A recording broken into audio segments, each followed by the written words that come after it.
Bienvenue dans ce deuxième numéro de BGC Vintage. Aujourd'hui, Howard le Canard.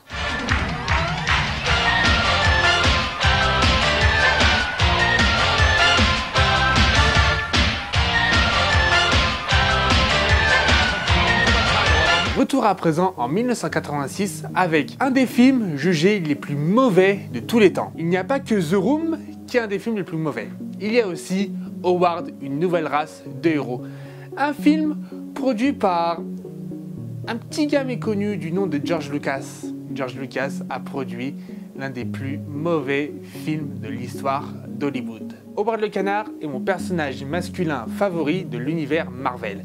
Il est cartoonesque, il est vulgaire, il est bizarre, bref, tout ce que j'aime. Il a été créé dans les années 70 par Steve Gerber, un créateur de comics qui a voulu mettre toutes ses frustrations qu'il avait à l'époque dans un seul personnage. Et ce personnage, c'était Howard le Canard. C'est un personnage très particulier de l'univers Marvel, car malgré sa bizarrerie, il est quand même lié à bon nombre de héros.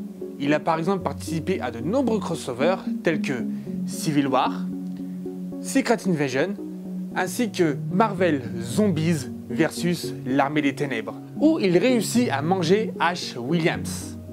Oui, le Ash Williams de Evil Dead.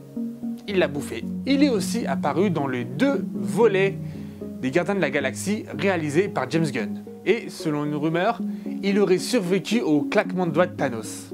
Et ce qui va être important dans Avengers 4, ce serait tellement drôle si ça l'est. En 86, un film est sorti basé sur ses aventures. Ça raconte l'histoire d'un canard vivant dans le Doc World qui atterrit dans notre monde. Il souhaite alors faire tout son possible afin de retourner dans son propre monde. Ce film a vraiment vieilli, mais le casting est très cool. Tim Robbins, Emma Thompson et Jeffrey Jones, acteurs qu'on a pu voir dans Beetlejuice et dans l'excellentissime La folle journée de Ferris Bueller. Rassurez-vous, je vais en parler, ne vous inquiétez pas. Donc, ouais, ce film a vraiment vieilli, en particulier pour les effets spéciaux, car il y a un alien vraiment dégueulasse.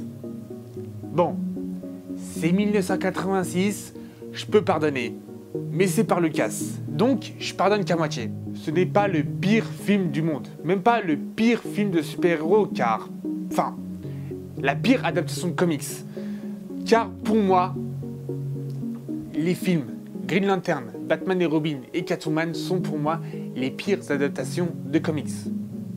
Tiens, bizarre, je parle que de DC. Howard le Canard est une expérience. Enfin, faut prendre ce film comme une expérience.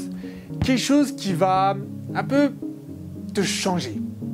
Pas en bien, pas en mal, mais qui va te changer, qui va un peu te faire relativiser par rapport aux autres adaptations de comics. C'est pas la plus réussie, c'est pas la plus cool, mais ça reste une expérience fun et inattendue. Donc, George Lucas, je te pardonne Howard le Canard.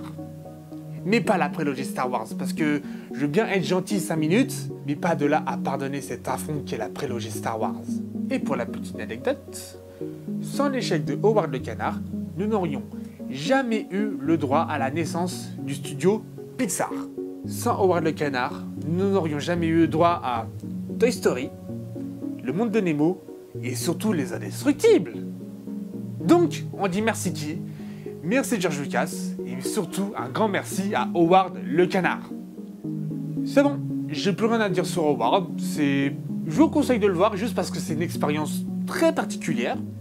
J'espère que ce second numéro de BGC Vintage vous aura plu et vous aura donné l'envie de voir ou de revoir, enfin surtout de voir, hein, parce que je sais pas si vous l'avez vu déjà, Howard le Canard. Pour le prochain épisode, ce sera consacré à un chien très grand, très gourmand du nom de Scooby-Doo. A plus tout le monde!